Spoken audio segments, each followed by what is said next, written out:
गुरु महाराज जी के समय में इसको गाया जाता था कि दुनिया की रीति प्रीति देख के हमारा जी भर गया है,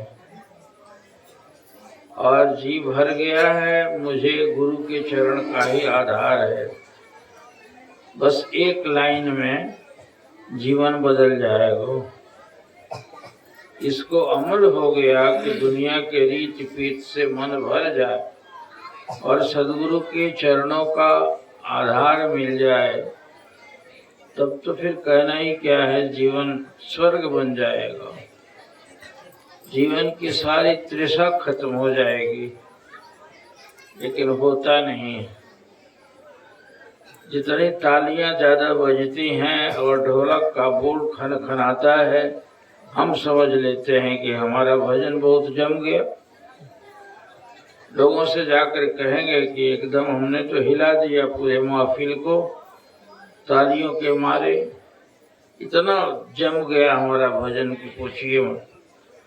लगा कि ढोलकी और तबला पड़कने लगेगा जमीन पर, इतना जमा दिया। लेकिन पता नहीं भीतर का मन डोला कि नहीं डोला। अब तो अपने आप से हिसाब लगा के पूछ लो कि क्या जी भर गया संसार से, और एकमात्र सदगुरु के चरणों का आधार मिल गया है। यदि है तो फिर ठीक है, कुछ भी और आगे करने की जरूरत नहीं। ये सारी व्यवस्था जो गुरुजनों ने बनाई है, ये तमाम उपदेश शास्त्र पुराण जितने भी हैं, वह इंगित यही करते हैं कि संसार सपना है, यहाँ का सुख निसार है। लेकिन उसके बाद भी मन संसार रुचिकर लगता है, भाग कर उसी में जाने का जी करता है। महापुरुषों ने देखा कि जीव 3 कैटेगरी के होते हैं, बद्ध, मुमुक्षु और मुक्त। 3 तरह के। बद्ध मतलब बंधा हुआ, और मुमुक्षु मतलब उस बंधन से छुट्टी पाने के लिए छटपटाहट हो जिसके अंदर में, उसको कहते हैं मुमुक्षु। उस बंधन से निकलने की चेष्टा करे। और एक है मुक्त, जो छूट गए।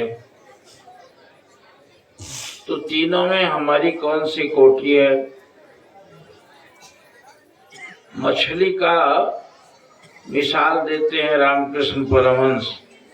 मछली जल में रहती है तो मछली फंसाने वाला जाल फेंकता है। कई मछलियां तो उस जाल में पड़ती ही नहीं है, या पड़ गई तो दांतों से काट के निकल जाती हैं। एक दूसरे किस्म की मछली है जो उसमें छटपट छटपट छटपट छटपट करती है। उस छटपट में चांस ऐसा होता है कि कभी निकल भी जाती है, कभी नहीं भी निकलती है, छटपटाती रह जाती है, लेकिन उससे निकलने के लिए छटपट करती है, लेकिन निकल नहीं पाती। कभी निकल भी जाती है और कभी नहीं भी निकलती है। एक तीसरी कोटि की मछली है जो जाल को मुंह में डाल के और कीचड़ में घुस जाती है, जाल समेत, और कीचड़ से घेर के सोचती है कि अब तो हम बच गए। लेकिन कीचड़ में केवल घुस जाने से तो बचेगी नहीं, अभी तो जाल खींचेगा और तुम आ जाओगे कीचड़ में। तो दूसरा जो प्रयास करती है वो मुमुक्षु कोटि के लोग हैं। और एक है जो जाल में फंसे हुए, मुंह में बंधे हुए हैं और सोचते हैं कि अब तो हम निकल गए, लेकिन निकले नहीं होते हैं। और तीसरी मछली जो उसको काट के निकल जाती है। तो बंधे हुए सांसारिक लोग जो हैं, जो मछली के जाल में चारों तरफ से फंसे हैं, माया में, ममता में, घर में, बार में, इज्जत में, प्रतिष्ठा में, चारों से फंसे हुए हैं। लेकिन उनसे बात करो, कह दो फंसने के लिए, तो मानने पर तो तैयार नहीं। वे अपने को छुटा